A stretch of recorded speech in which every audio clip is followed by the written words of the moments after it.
உயிர் சீர், நீங்கள் என்ன சொன்னாலும் சரி, நான் இப்போ கல்யாணம் பண்ணிக்க மாட்டேன். மகள் வளர்மதியின் தீர்மான பதிலில் அசந்து போனார் சிதம்பரம்.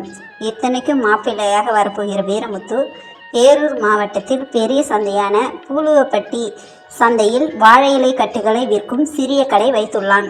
வீட்டில் ஒரே பிள்ளை, அம்மா மட்டும்தான். வேறு எந்த பிக்கல் பிடுங்களும் இல்லாத ஓரளவு வசதியான இடம்தான். பெண் பார்க்கவென்று வந்தபொழுதே பெண்ணை எனக்கு ரொம்ப பிடிச்சிருக்கு மாமா, வளர்கிட்டையும் சம்மதமானு கேட்டு சொல்லுங்க என்றவன், கல்யாண ஏற்பாடெல்லாம் தடபுடலாம் ஒன்றும் வேண்டாம், என்ன முடியுமோ அதை செய்யுங்க போதும் என்று கூட சொல்லிவிட்டான். அவனது தாயும் கூட வந்த உறவினர்களும் அதனையே ஆமோதித்து விட்டு சென்றனர். சிதம்பரத்தின் மனைவி கோமதிக்கும் இந்த சம்பந்தத்தில் மிகுந்த மகிழ்ச்சி. இவ்வளவு தோதான இடம் இன்னொன்று அமையவ போகிறது, இந்த பெண் ஏன் அதை புரிந்து கொள்ள மாட்டேன் என்றாள் என்று வளர்மதி மீது மிகுந்த கோபமும் வந்தது சிதம்பரத்திற்கு.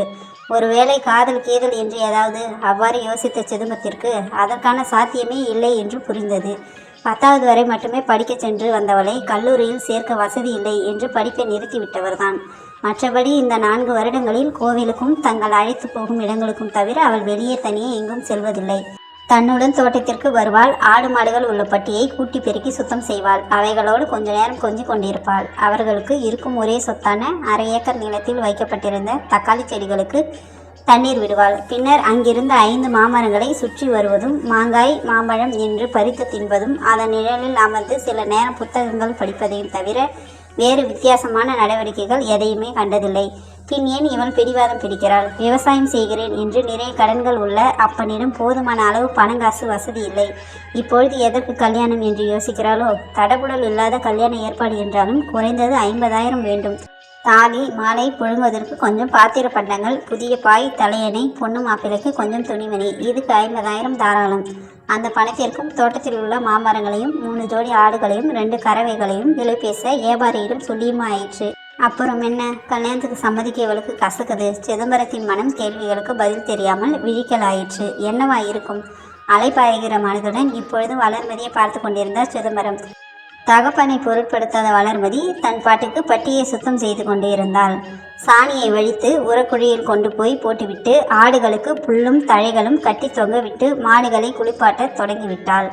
அவள் செய்யும் வேலைகள் எல்லாவற்றிலும் ஒரு ஒழுக்கமும் சுத்தமும் இருக்கும். அந்த விஷயத்தில் மகளை நினைத்து எப்பொழுதும் அவருக்கு பெருமையாகத்தான் இருந்தது.